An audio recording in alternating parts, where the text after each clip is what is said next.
আল্লাহ রাব্বুল আলামিন বলেন, মাসালুল্লাযীনা ইউনফিকুনা আমওয়ালাহুম ফী সাবিলিল্লাহ। বন্ধুরা, রাব্বুল আলামিন বলেন, মাসালুল্লাযীনা ইউনফিকুনা আমওয়ালাহুম, ওই সমস্ত মানুষের দৃষ্টান্ত এরূপ, ইউনফিকুনা আমওয়ালাহুম, যারা তাদের ধন সম্পদ, তাদের টাকা পয়সা এগুলো খরচ করে ফি সাবিলিল্লাহ, আল্লাহ সন্তুষ্টির জন্য যারা তাদের টাকা পয়সা আল্লাহ রাস্তায় দান করে। টাকা পয়সা ধন ঐশ্বর্য এগুলো এমনি এমনি উপার্জন হয় না, এগুলো আল্লাহ তাআলার পক্ষ থেকে বিশেষ একটা রহমত, যার প্রতি মালিক দয়া করে তাকে দিয়ে ভরপুর করে দেয়। সবাই দেন না, আবার দিয়েও কিন্তু আমরা কেড়ে নেই, এবং সে নিয়ামত পাইয়া নিয়ামতের নাশুকরিয়া করে, তখন আল্লাহ তাআলা নিয়ামতটা ছিনিয়ে। ঠিক কিনা বলেন? এটা বাস্তব প্রমাণ হলো। নদীর একুল ভাঙে ওকুল গড়ে, এই তো নদীর খেলা। সকাল বেলার ধরিরে তুই ফকির সন্ধ্যা বেলা। আপনাদের এই মাসে নদীর নাম কি? বংশিয়া নদী।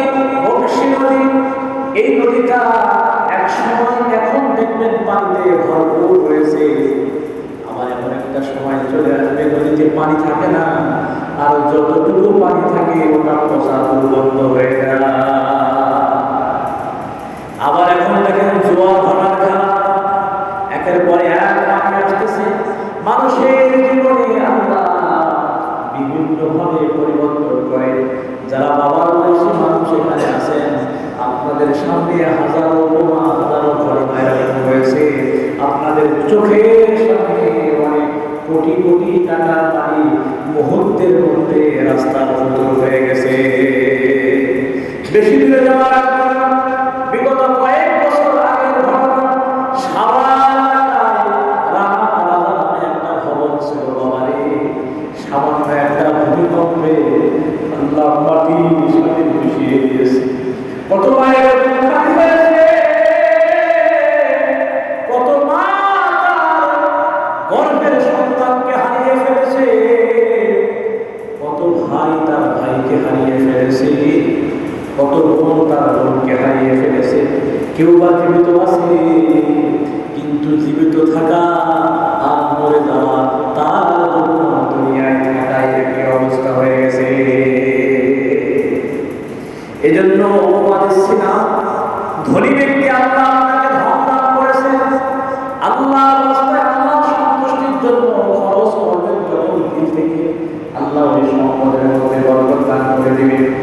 আর যখন কৃপণতা করবে, কারণ কি আল্লাহ তাআলা অনেক সম্পদ দিয়েছিল।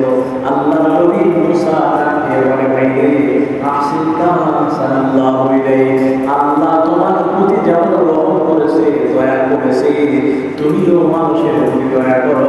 অর্থাৎ আল্লাহ বাড়ি বাড়ি টাকা পয়সা সব কিছু দিয়েছে, এখান থেকে তুমি আল্লাহ সন্তুষ্টির জন্য কিছু কিছু ব্যয় করো।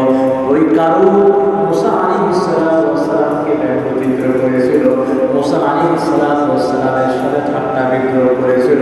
আল্লাহ তাআলা কারণের ধন সম্পদ সহকারে এখনো মাটির নিচে গাড়তে আছে, গাড়তে আছে, কামন পর্যন্ত ওইভাবে রাখতে থাকবে।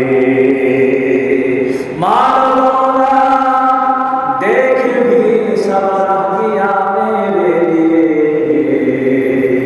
মানবতা দেখবি সব রাখিয়া মেরে লিয়ে, এক খোদা মেরে লিয়ে, মুস্তফা मेरे लिए, एक खुदा मेरे लिए, मुस्तफा मेरे लिए।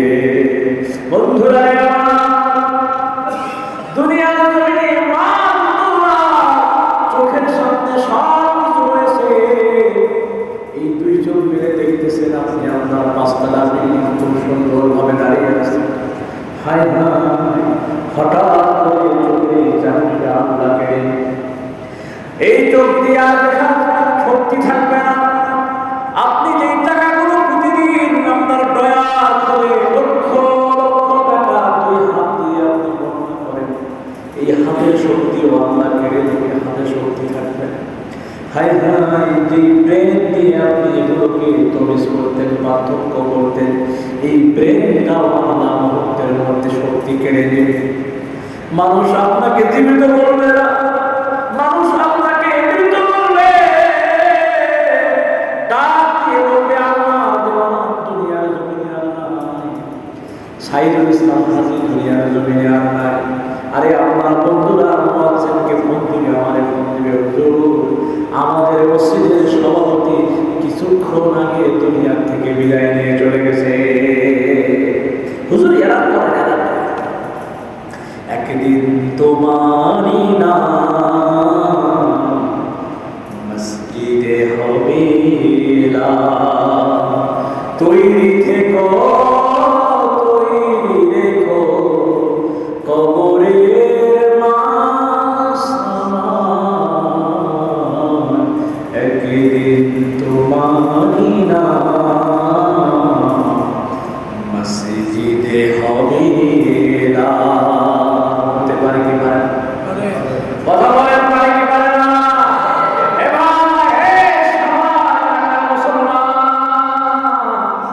জীবনে কত মানুষ কি করে, অনেকেই নিজ হাতে গোসল দিয়েছে, গোসল দিতে না পারলেও পক্ষে মহব্বতের কারণে একসাথে ব্যবসা বাণিজ্য করেছেন। দোকান থেকে নিজের টাকা দিয়ে কাপড়ের কাপড়, একটা ছোট সাবান, একটা আতরদানি, একটা সুরমাদানি, একটা আগরবাতি নিয়ে তারা বাড়িতে পৌঁছে দিয়েছে। চোখের পানিগুলো ছেড়ে দিয়ে ডুকরে ডুকরে কেঁদেছেন আর বলেছে, হে আমার বন্ধুর সন্তানেরা, আমার বন্ধু আমার সাথে চলতো, জানি তোমাদের টাকা পয়সা সব কিছু আছে, বাজারে আমি আমার বন্ধুর শেষ সময়ে শেষ কাপড়টা আমি আমার দোকান থেকে আমি আমার বন্ধুকে উপহার দিয়ে দিলাম। मानो दौलत में कभी सब रह गया मेरे लिए, एक खुदा मेरे लिए, एक मुस्तफा मेरे लिए। দুনিয়ার জমিনে মান সম্পদ সব দিকে যাবে, দুনিয়ার জমিনে গাড়ি সব দিকে যাবে।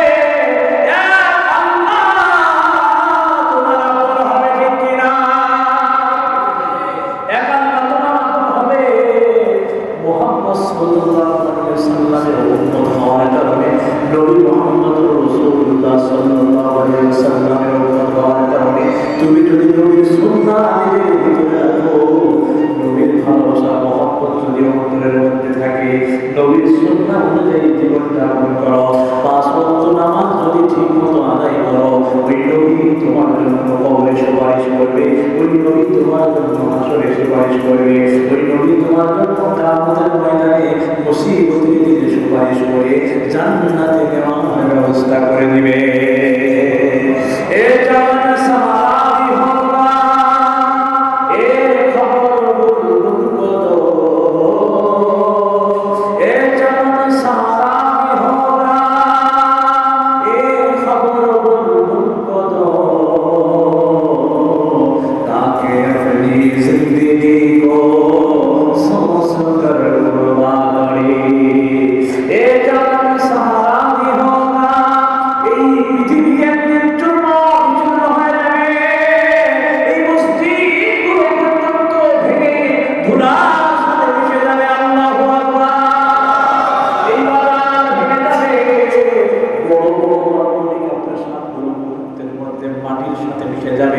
মরুভূমির মতো হয়ে যাবে, মরুভূমির মতো হয়ে যাবে।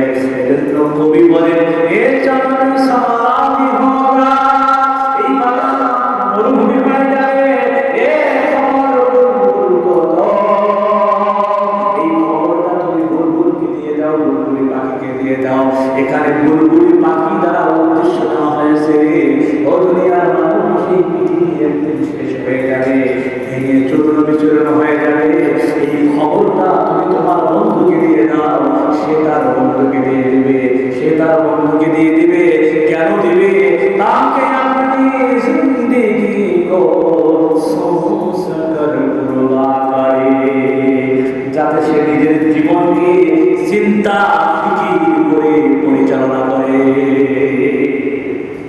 এই পৃথিবী থাকবে, কেউ পৃথিবীতে চিরজীবন থাকবে?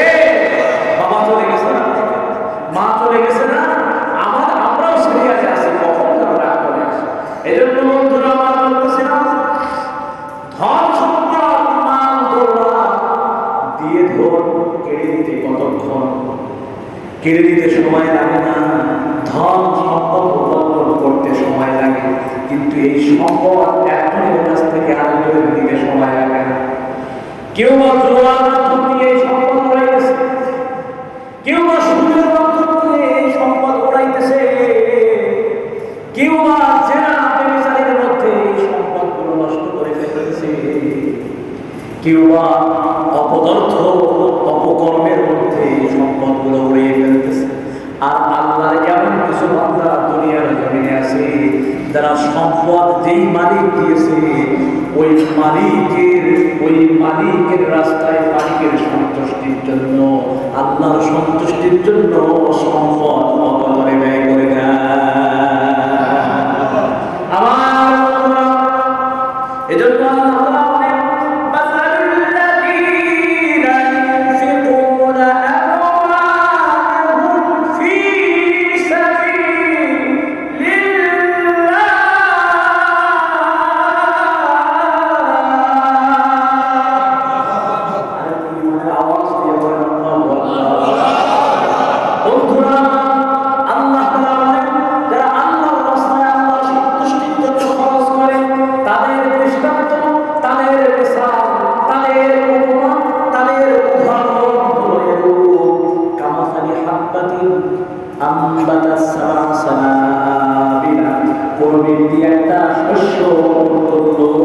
ওই শস্যের মতো তাদের উদাহরণ।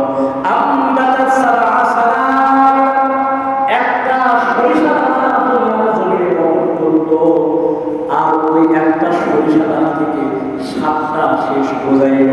সাবআ সানাবিলা ফি কুল্লি সুনবুলাতিন মিয়াতু হাব্বা। আর ওই এক একটা শীষের মধ্যে শস্য দ্বারা উৎপাদিত হলো। কষ্ট হয়ে গেছে উদাহরণটা একটু ভালোভাবে বুঝে। কোনো ব্যক্তি একটা সরিষা দানা বপন করল, বুট হোক ধান হোক, এটা বপন করল। বপন করার পরে এর থেকে একটাই অঙ্কুর বের হয়, একটা গাছ বের হয়। এই গাছ থেকে আবার 7টা শীষ বের হয়, অর্থাৎ একটা শীষ বের হয়, ওই একটা শীষের 7টা শাখা আছে, 7টা ডাল আছে। আমার ভাষা আপনারা বোঝেন তো? হ্যাঁ, 7টা ডাল বা 7টা কলি বের হলো, 7টা ছড়া বের হলো। এক একটা ছড়ার মধ্যে 100 করে, ওই যেরকম আপনি একটা বীজ বপন করেছিলেন, 100 করে বীজ আল্লাহ বপন করে দিয়েছিল। বপন করলেন কয়টা? রোপণ করলেন কয়টা? ওর থেকে বের হলো একটাই গাছ। এরপরে ওই একটা গাছে আবার 7টা শীষ বের হয়েছে। আবার 7টা শীষের মধ্যে একটা শীষে 100 করে শস্য দানা আল্লাহ বলছেন।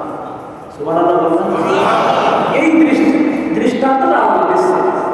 আল্লাহর রাস্তায় যারা দান করবে, আল্লাহর রাস্তায় যারা খরচ করবে, 1 টাকা দান করবে, 1 টাকায় আল্লাহ 10 টাকার বরকত দিবে।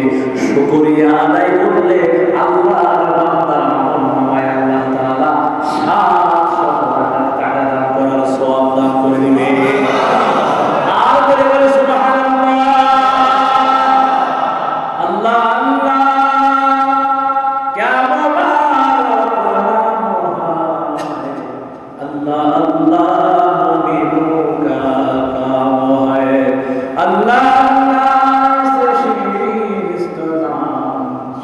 शक्कर में कुनद जानम तमा। যারা আল্লাহর খাস বান্দা, এরা নীরব থাকে না, এরা মসজিদে আল্লাহু আকবার বলে, এরা মসজিদে সুবহানাল্লাহ বলে, এরা মসজিদে আল্লাহু আকবারের ধ্বনি দেয়। এরা যখন ব্যবসা বাণিজ্যের স্থানে নিজের গলিতে বসে, ওখানেও সুবহানাল্লাহর আওয়াজ দেয়, ওখানে আলহামদুলিল্লাহর আওয়াজ দেয়, ওখানে আল্লাহু আকবারের আওয়াজ দেয়। যখন রাস্তা দিয়ে হাঁটে তখন তারা সুবহানাল্লাহর আওয়াজ দেয়, তখন তারা আল্লাহু আকবারের আওয়াজ দেয়, তখন তারা লা ইলাহা ইল্লাল্লাহর আওয়াজ দেয়। আল্লাহর এই বান্দা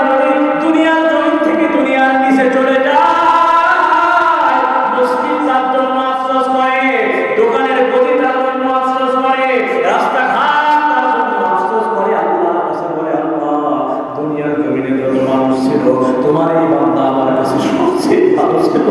আল্লাহ, তুমি তোমার খাস বান্দাকে আমার উপর থেকে উঠিয়ে দিয়েছো, তার মানে মনে হয় কিয়ামত অতি নিকটে হয়ে গেছে।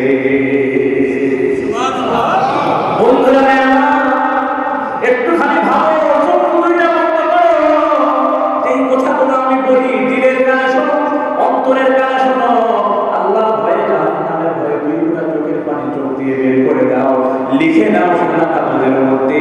জুমার বয়ানে, কোরআনুল কারীমের তেলাওয়াতের আলোচনায়, ওয়াজ মাহফিলের ময়দানে যে কোনো জায়গায় আল্লাহর ভয়ে যদি চোখ দিয়ে এক দুই ফোঁটা পানি বের করতে পারো, জাহান্নামের ভয়ে সাদা কাগজের মধ্যে লিখে নাও তোমার ওই চোখের জন্য জাহান্নামের আগুন হারাম। শুধু চোখের জন্য হারাম, চোখের জন্য যদি হারাম হয়ে যায়, সারা দেহের জন্য হারাম করে দিবে কে? আরো আওয়াজ দিয়ে বলেন কে? আল্লাহ, তুমি কত মহান, কত ভালো বন্ধু, মনে তুমি, প্রাণে তুমি, তুমি দয়ার সিন্ধু, নেই কে বলি ত্রিভুবনে তোমারই সমান, তুমি রহমান, তুমি মেহেরবান, ঠিক না? বন্ধুরা, আল্লাহ তাআলা বলেন, বান্দারে একে 10 দিব না, একে 70 দিব না, তুই যদি আমার নিয়ামত পেয়ে আমাদের শুকরিয়া আদায় করিস, আমার রাস্তায় দান সদকা করিস, আমার সন্তুষ্টির জন্য টাকা পয়সা ব্যয় করিস, আমি আল্লাহ তোর ব্যবসা প্রতিষ্ঠানে আকস্মিক দুর্ঘটনা থেকে হেফাজত করব, অগ্নি সংযোগ থেকে আমি আল্লাহ হেফাজত করব, আসমানি বালা থেকে আমি আল্লাহ হেফাজত করব, জমিনের বালা থেকে আমি আল্লাহ হেফাজত করব, হার কিসিবের মুসিবত থেকে আমি আল্লাহ হেফাজত করব। শুধু এতটুকু নয়, ইদাআফু লিল্লাহু ইদাআফু লিমান ইয়াশা।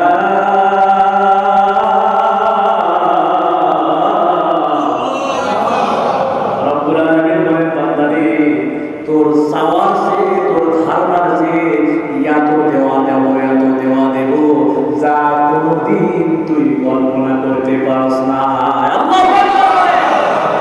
তাওয়াক্কুল মিগুনি হার সুবহ শাম, মেরে সালাম রিজকে তু ওয়াজলা মাকাম। সকাল সন্ধ্যা যদি আল্লাহর উপর ভরসা করতে পারো, তাহলে আল্লাহ তাআলা এমন জায়গা থেকে রিজিকের ব্যবস্থা করে দিবে যা কোনদিন আপনার কল্পনায়ও ছিল না। আল্লাহ তাআলা আয়াতের লাস্টের দিক দিয়ে বলেন,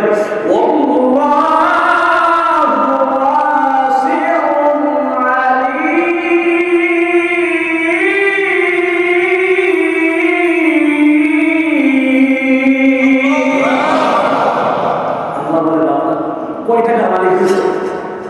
কয় টাকার মালিক হয়েছ? কিসের বাহাদুরি দেখা? আমি আল্লাহ ওয়াসি, আমি প্রাচুর্যের অধিকারী, আমি আল্লাহ যদি ধন সম্পদ না দিতাম, পৃথিবীর কেউ তোকে সাহায্য করতে পারে। ঠিক কিনা? আল্লাহ বলেন, আমি মহাজ্ঞানী, আমি প্রাচুর্যের অধিকারী, এই ধন সম্পদ তোকে আমি একটু নাড়াচাড়া করার জন্য দিচ্ছি। একসময় তোর বাবা নাড়াচাড়া করতো, এখন মালিক হয়ে গেছিস তুই, বাবার উঠে গেছিস, আবার তোকে উঠে দিব। এই সম্পদ নাড়াচাড়া করবে তার সন্তান সন্ততি। তোর সন্তান সন্ততি না থাকলে তোর এই সম্পদ নিয়ে মানুষ কামড়াকামড়ি করবে, মারামারি করবে, ছিঁড়াছিঁড়ি করবে, ফেতনা ফাসাদ করবে। এজন্য সময় থাকতে আল্লাহর রাস্তায়, আল্লাহর সন্তুষ্টির জন্য আমরা দান করতে কে কে রাজি আছি? তুই হাত তুলে আল্লাহ, আল্লাহ তুমি হাত তুলে কবুল করেন। ভাইরা, বন্ধুরা, আপনাদেরকে চমৎকার কিছু ঘটনা শোনাবো। হযরত আলী রাদিয়াল্লাহু তাআলা আনহুর জীবন যেমন ঘটনা। আলী রাদিয়াল্লাহু তাআলা আনহুর বিবির নাম কি ছিল বলেন তো? হ্যাঁ বলে, মা ফাতেমা। ফাতেমা রাদিয়াল্লাহু তাআলা আনহা হুজুর পাক সাল্লাল্লাহু আলাইহি ওয়াসাল্লাম আমাদের নবী, আমাদের নবী, আমাদের রাহমাত, আমাদের জানি জিগার। আর ফাতেমা রাদিয়াল্লাহু তাআলা আনহা হুজুর পাক সাল্লাল্লাহু আলাইহি ওয়াসাল্লামের পরিবার টুকরা ফাতেমা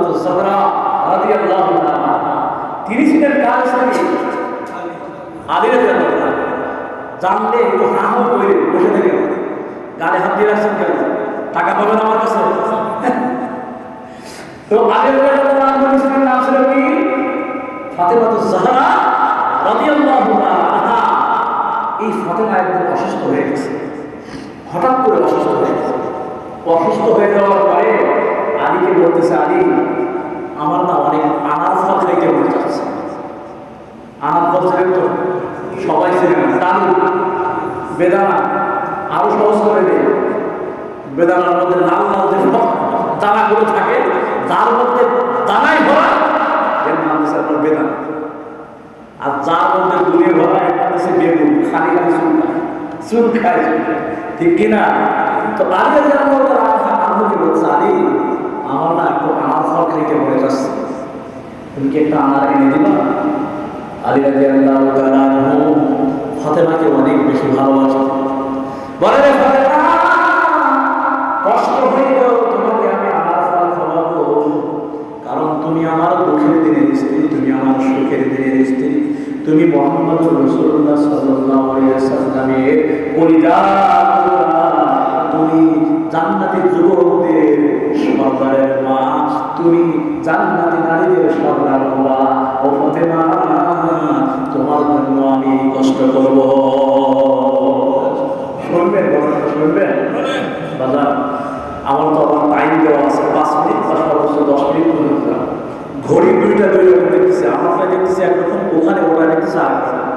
এখন নির্দিষ্ট টাইম কয়টা এটা আমি বুঝতে পারছি না। দেখো কয়টা বাজে? 1টা বাজে। তাহলে এই ঘটনাটা এই পর্যন্ত রেখে আমি আপনাদের কাছে একটা আবদার রাখবো। আপনারা আমার আবদারটা রাখবেন?